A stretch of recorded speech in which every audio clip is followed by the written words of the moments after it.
আমরা লাস্ট দিন দেখে আসছিলাম যে তোমার কেমিক্যাল রিয়াকশনে different type of catalyst use করা হয় বা প্রভাবক ইউজ করা হয়। আর এই ক্যাটালিস্টগুলোর আমরা ক্লাসিফিকেশন দেখছিলাম, দ্যাট ইজ কোন ক্যাটালিস্টের নাম কীরকম, কোনোটা হচ্ছে পজিটিভ ক্যাটালিস্ট, কোনোটা হচ্ছে নেগেটিভ ক্যাটালিস্ট। আর আমরা এগুলোও দেখছিলাম যে ক্যাটালিটিক পয়জন আর ক্যাটালিটিক প্রোমোটার বলতে দুইটা টার্ম আছে, মানে যারা হচ্ছে ক্যাটালিস্টকে হেল্প করে।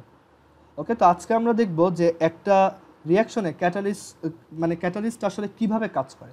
আমরা বুঝতে পারছি যে ওরা হচ্ছে রিয়াকশনে ইফেক্ট ফেলতে পারে, বাট সেইটার প্রসেসটা কি। তো আজকে হচ্ছে আমরা পড়ব mechanism of catalyst. Mechanism of ক্যাটালিস্টস।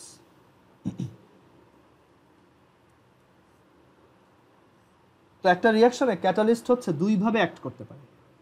একটা হচ্ছে তোমার catalysis through formation of intermediate compounds.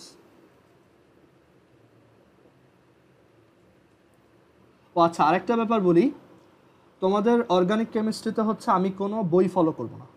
Organic chemistry হচ্ছে আমি পুরো নিজের মতো পড়াই, অ্যান্ড তুমি যদি এইটা ফলো করো তোমার বুয়েট অ্যাডমিশন টেস্ট পর্যন্ত কোনো বই টাচ করা লাগবে না, এটা আমার গ্যারান্টি। ঠিক আছে, তুমি কোনো বইতেই এভাবে পাবা না, আমি যেভাবে পড়াই ওইভাবে হচ্ছে কোনো বইতেই লেখা থাকে না। আর রিসেন্ট যে এডিশনের বইগুলা, এই বইগুলোতে হচ্ছে অর্গানিক কেমিস্ট্রি খুব খিচুড়ি পাকানো অবস্থায়, দ্যাট ইজ এইখানে একটু দিছে এইখানে একটু দিছে, মানে কোনো সিকোয়েন্স মেনটেন করে নাই।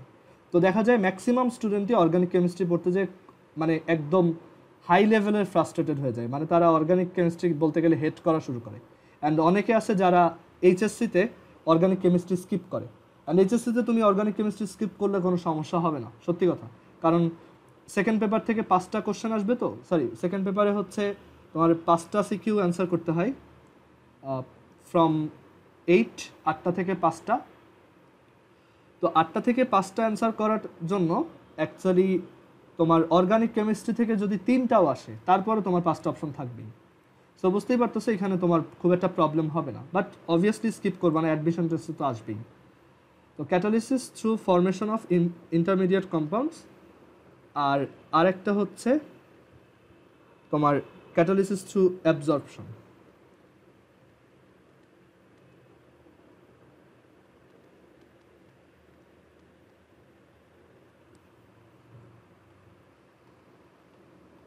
ক্যাটালিসিস থ্রু অ্যাবজর্পশন আর বাংলা হচ্ছে অধিশোষণ, এটার বাংলা অধিশোষণ। এই টার্মটা একটু মনে রাখো, এটা তুমি আরো কয়েকটা চ্যাপ্টারে দেখবা।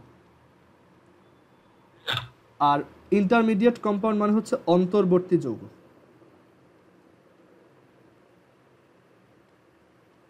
মানে দুইভাবে ক্যাটালিস্ট কাজ করতে পারে, একটা হচ্ছে ফর্মেশন। হ্যাঁ আবির বলো। লাস্ট ক্লাসে হেটেরোজেনাস ক্যাটালিস্টের ডেফিনেশনটা বলছিল যে এই ক্লাসে দিবা। ও আচ্ছা, হ্যাঁ ওইটাতে আসতেছি। এটা আমি এই যে সেকেন্ড প্রসেসটা যখন পড়াবো, এটা আসলে হেটেরোজেনাস ক্যাটালিস্টেরই। তো এইখানে আমি ওইটা ডেফিনেশন দিব, এটা আমার মাথায় আছে, এটা দিব। ওকে। আচ্ছা, তো ফার্স্টে আমরা দেখি যে আমরা যে লাস্ট দিনে যে হোমোজেনাস ক্যাটালিস্ট পড়ে আসছিলাম, ওইটা যেভাবে কাজ করে সেই প্রসেসটার নাম হচ্ছে catalysis through formation of intermediate compounds. তো হোমোজেনাস ক্যাটালিস্টরা এই প্রসেসে কাজ করে। হোমোজেনাস ক্যাটালিস্ট কারা ছিল? যারা হচ্ছে তোমার যাদের ফেজ বা ফিজিক্যাল স্টেট বা ভৌত অবস্থা হচ্ছে রিঅ্যাক্টেন্টগুলোর সাথে সেম। ফর এক্সাম্পল, এখানে এটা যদি 1 নম্বর প্রসেস হয়, 1 নম্বর প্রসেসের ব্যাপারে যদি বলি, for example nitrogen plus 3 hydrogen, এইখান থেকে আমরা হচ্ছে অ্যামোনিয়া ফর্ম করতে পারি। ওকে, তো এখন এইখানে আমরা আচ্ছা এই রিয়াকশনটা তো এটা হেটারোজেনাস। এখানে এক্সাম্পল দিতে পারি হচ্ছে আমরা লাস্ট দিন মনে হয় একটা বলছিলাম সালফার ডাইঅক্সাইড। তো সালফার ডাইঅক্সাইড আর অক্সিজেন যদি রিয়াক্ট করে তখন হচ্ছে এখান থেকে সালফার ট্রাইঅক্সাইড প্রডিউস হয়। ব্যালেন্স করে লিখলে এটা হচ্ছে 2, এটাও 2। তো এইখানে যে ক্যাটালিস্টটা ইউজ করা হয় সেটা হচ্ছে নাইট্রিক অক্সাইড। ভ্যানাডিয়াম পেন্টাঅক্সাইড আবার হচ্ছে সলিড, সো এটা হচ্ছে NO। ভ্যানাডিয়াম পেন্টাঅক্সাইডও এখানে দেওয়া যায়, বাট ওইটা আবার হেটারোজেনাস ক্যাটালিস্ট হয়ে যায়, বাট আমরা এখানে হোমোজেনাসেরটা দেখতেছি। আচ্ছা, সো এইখানে দেখো আমাদের ক্যাটালিস্টটার যে ফিজিক্যাল স্টেট আর এই রিঅ্যাক্টেন্টগুলোর যে ফিজিক্যাল স্টেট তারা সেম, সবাই হচ্ছে গ্যাস অবস্থায় আছে। তো ওরা হচ্ছে হোমোজেনাস ক্যাটালিস্ট বা সমসত্ব প্রভাবক। এখন এই ক্যাটালিস্টগুলা বা এই ক্যাটালিসিস প্রসেসটা এই ফরমেশন অফ ইন্টারমিডিয়েট কম্পাউন্ডের মাধ্যমে হয়। এটার আইডিয়াটা হচ্ছে, আমরা জানি যে ক্যাটালিস্ট হচ্ছে রিয়াকশনে পার্টিসিপেট করে না, রাইট? ক্যাটালিস্ট হচ্ছে প্রথমেও যদি নাইট্রিক অক্সাইড থাকে, রিয়াকশন শেষেও নাইট্রিক অক্সাইডই থাকবে।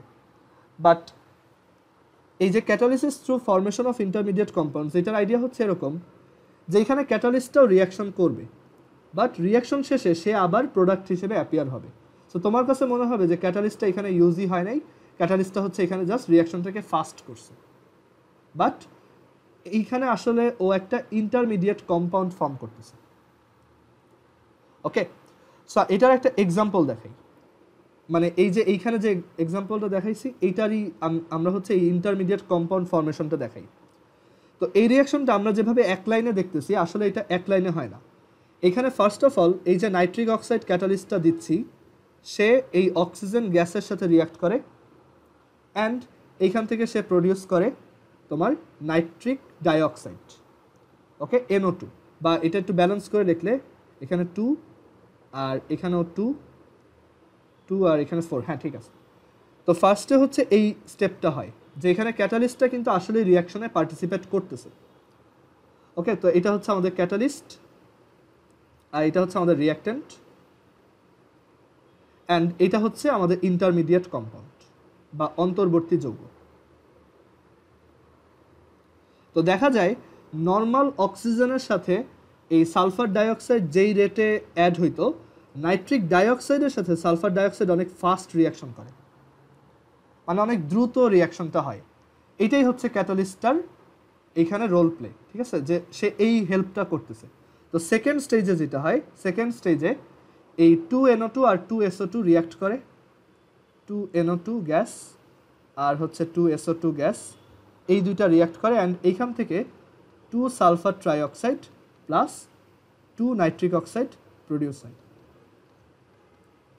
তাহলে দেখো এই যে প্রথমে যে ক্যাটালিস্টটা দিছিলা, তাকে আবার রিয়াকশনের শেষে আনচেঞ্জড অবস্থায় ফেরত পাওয়া গেছে।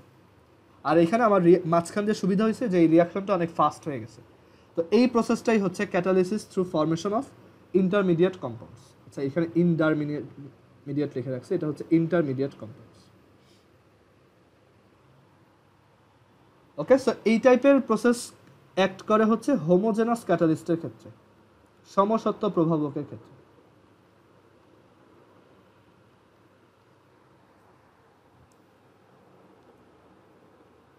আচ্ছা, আর এই যে প্রসেসটা, সেকেন্ড প্রসেসটা ক্যাটালিসিস থ্রু অ্যাডজর্পশন অর অধিশোষণ, এটা কাজ করে হচ্ছে হেটারোজেনাস ক্যাটালিস্টে। তো এখন আসি আমরা হেটারোজেনাস ক্যাটালিস্টের তোমার ডেফিনেশনটা একটু দেখে নিই। হেটারোজেনাস ক্যাটালিস্ট অর অসমসত্ব প্রভাবক।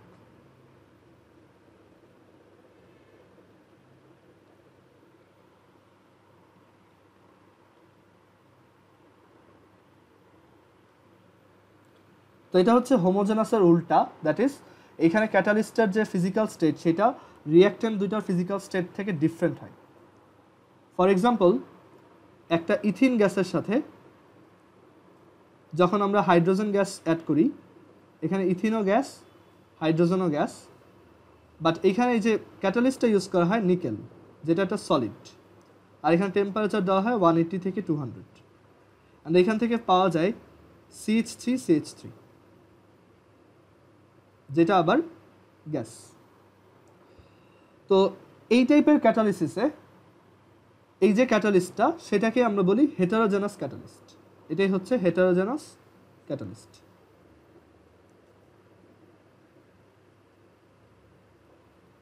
অসমসত্ব প্রভাবক। তো হেটারোজেনাস ক্যাটালিস্টের ডেফিনেশনটা যদি ফর্মালি লিখি, যে এটার ডেফিনেশন হচ্ছে if the catalyst and the reactants are in different physical states,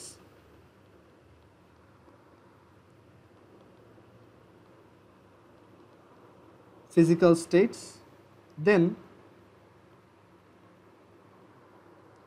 it is called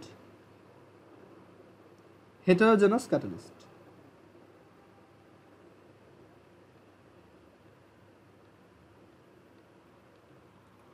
and এটা একটা হেটারোজেনাস ক্যাটালিসিসের এক্সাম্পল। তো হেটারোজেনাস ক্যাটালিসিসগুলো হচ্ছে এই সেকেন্ড প্রসেসটা ফলো করে হয়, দ্যাট ইজ ক্যাটালিসিস থ্রু অ্যাডজর্পশন অর অধিশোষণ। তো অ্যাডজর্পশনের আইডিয়াটা কি? অ্যাডজর্পশনের আইডিয়া হচ্ছে যে আমরা এখানে যে ক্যাটালিস্টটা দিব এটা তো একটা সলিড, রাইট? তো অ্যাডজর্পশনের আইডিয়াটা হচ্ছে, ধরো এইটা হচ্ছে একটা নিকেলের একটা পিস, এটা হচ্ছে ধরো নিকেল, আর এখানে আমরা যে রিঅ্যাক্টেন্টগুলো নিয়েছি তারা হচ্ছে গ্যাস, তারা এরকম ছোট মলিকিউল, ধরো মলিকিউলগুলো দেখতে এরকম। এটা হচ্ছে ধরো আমাদের ইথিন মলিকিউল, আর এটা হচ্ছে ধরো আমাদের হাইড্রোজেন মলিকিউল।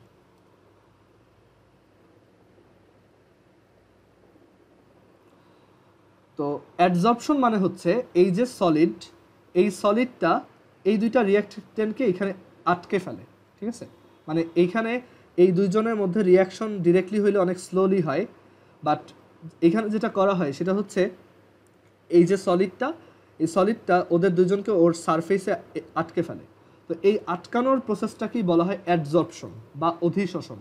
মানে এই সলিড বা কঠিন যে প্রভাবকটা বা ক্যাটালিস্টটা আছে তার সারফেসে যদি এই রিঅ্যাক্টেন্টগুলো আটকে যায় বা ওইখানে যদি অ্যাটাচড হয়ে যায়, সেটাই হচ্ছে অ্যাডজর্পশন। তো এই প্রসেসটাকে আমরা বলি হচ্ছে অ্যাডজর্পশন বা অধিশোষণ। তো ওই অ্যাটাচমেন্টের জন্য যেটা হয়, এই বন্ডগুলা অনেক উইক হয়ে পড়ে, অ্যান্ড উইক হয়ে গেলে তখন এই বন্ডগুলো খুব দ্রুত ভেঙে যেতে পারে, অ্যান্ড ব্রেক হয়ে গেলে তখন এখানে রিয়াকশনটা অনেক তাড়াতাড়ি হয়।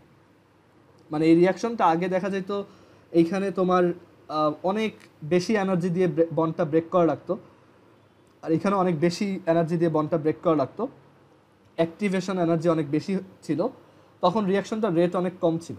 বাট যেই আমি একটা সলিড এরকম ক্যাটালিস্ট দিছি, তখন এই বন্ডগুলো অনেক উইক হয়ে পড়ার কারণে এখানে রিয়াকশনটা খুব তাড়াতাড়ি হয়েছে। তো এটাই হচ্ছে হেটারোজেনাস ক্যাটালিস্ট। মানে হেটারোজেনাস ক্যাটালিস্ট এইভাবেই কাজ করে, থ্রু অ্যাডজর্পশন। ওকে, আরেকটা এক্সাম্পল দিই। ধরো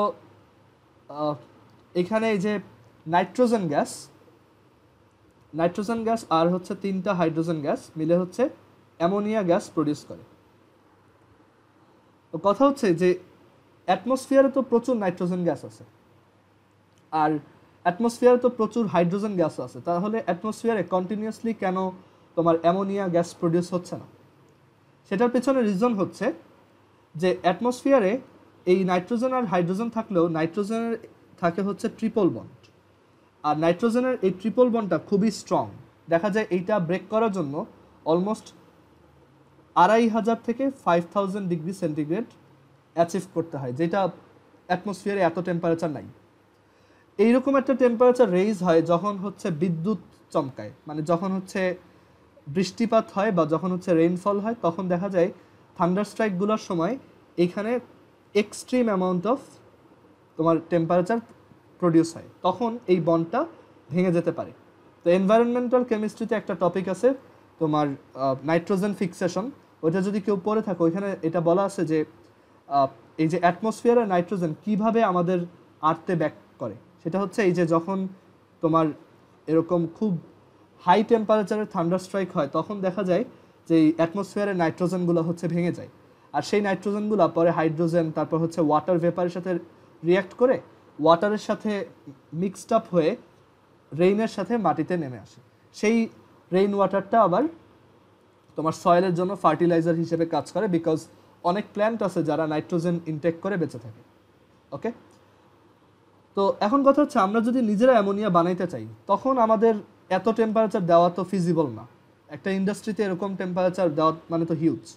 তো এইখানে যেটা করা হয়, এখানে একটা ক্যাটালিস্ট দেওয়া হয় যেটা হচ্ছে আয়রন দিলে দেখা যায় এখানে এটা মাত্র 500 ডিগ্রি সেন্টিগ্রেডেই হয়ে যায়, কোথায় 5000 আর কোথায় 500। সো আয়রন এখানে যেটা করে, দেখো এটাও কিন্তু আসলে একটা হেটারোজেনাস ক্যাটালিসিসের এক্সাম্পল। তো আয়রন এখানে ওই অ্যাডজর্পশনের মাধ্যমে, এখানে যে আয়রনের যে বারটা দেওয়া হয়, মানে যেটা ক্যাটালিস্ট হিসেবে কাজ করে, সে এই নাইট্রোজেনকে তার সারফেসে অ্যাটাচ করে। অ্যাটাচ করলে নাইট্রোজেনের এই যে ট্রিপল বন্ডটা এটা অনেক উইক হয়ে যায়। তো উইক হয়ে গেলে এটা তখন মাত্র 500 ডিগ্রি সেন্টিগ্রেডেই ব্রেক করে, অ্যান্ড তখন রিয়াকশনটা তাড়াতাড়ি হয়।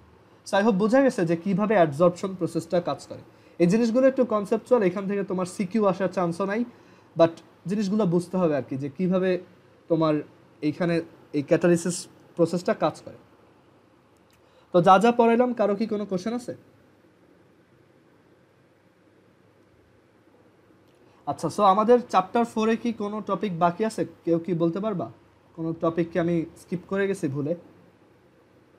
এনিওয়ান? যদি না থাকে তাহলে হচ্ছে আমরা এই চ্যাপ্টারটা ক্লোজ দিয়ে দিতে পারি, কারণ আমাদের এই চ্যাপ্টারের সব ধরনের ম্যাথ একদম সেই স্টার্টিংয়ের রেট অফ রিয়াকশন, তারপর হচ্ছে ইকুইলিব্রিয়াম, তারপর হচ্ছে লাশাতেলিয়াস প্রিন্সিপাল, তারপর এরপর আমরা দেখলাম বাফার সলিউশন, হেন্ডারসন হ্যাসেলবাক ইকুয়েশন, তারপর পিএইচ এর ম্যাথ, অনেক টাইপের ম্যাথ দেখা হয়েছে এখানে। আমার মনে হয় না এই চ্যাপ্টারে কিছু বাকি আছে। এই চ্যাপ্টারে বাকি ছিল হচ্ছে ওই থার্মোকেমিস্ট্রি, বাট ওইটা যেহেতু সিলেবাসে নাই আমরা আর ওইটা পড়বো না। থার্মোকেমিস্ট্রিতে অবশ্য ম্যাথগুলো ওই যে তোমরা ক্লাস 10-এ যে ম্যাথ করছিল না, যে bond break minus bond formation is equal to heat of reaction, ওই ম্যাথগুলো দেওয়া আছে আর কি, বুঝতে পারছো? ওইগুলো তোমরা অলরেডি পারো। সো ওইগুলো আর দেখতে হবে না। আমরা হচ্ছে চ্যাপ্টার 4 তাহলে এখানেই ক্লোজিং দিয়ে দিচ্ছি। আমরা তাহলে নেক্সট দিন চ্যাপ্টার 3-এর লাস্টের যে পোর্শন ওইটা দেখব, আর এরপর হচ্ছে আমরা অর্গানিক কেমিস্ট্রি স্টার্ট করব। ঠিক আছে, আজকে এই পর্যন্তই। আল্লাহ হাফেজ। আর তোমাদের হচ্ছে সানডে আর টিউসডেতে কিন্তু এক্সাম আছে, সবাই ভালোভাবে প্রিপারেশন নিও। আর সবার যাতে মনে থাকে, অনেকের মনে থাকে না এক্সামের ব্যাপারে, সো সবাই অবশ্যই এক্সাম অ্যাটেন্ড করবা। তাহলে আমি মিটিংটা এখানে এন্ড করতেছি।